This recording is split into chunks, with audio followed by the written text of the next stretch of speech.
ზურაბ ჭიაბერაშვილის სადაზღვევო კომპანია IC Group-ს ესტუმრა და კომპანიის ცხელი ხაზის ფუნქციონირებას ადგილზე გაეცნო. მისმა პირადად შეამოწმა, როგორ ემზადება კომპანიის ცხელი ხაზი 1 სექტემბერს დაზღვეულთა გაზრდილი ნაკადის მისაღებად.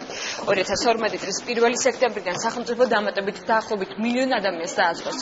სადაზღვევო კომპანიები, კლინიკები და ამბულატორიული დაწესებულებები მაქსიმალური დატვირთვით იმუშავებენ. მოქალაქეს, რომელსაც სახელმწიფო ჯანმრთელობის დაზღვევით სარგებლობს, პოლიციზე მითითებული შესაბამისი სადაზღვევო კომპანიის ცხელი ხაზის ნომერი, რის მიშოვებითაც შეუძლია წინასწარ ჩაეწეროს ოჯახის ან სოფლის ეკიპთან მიღებაზე.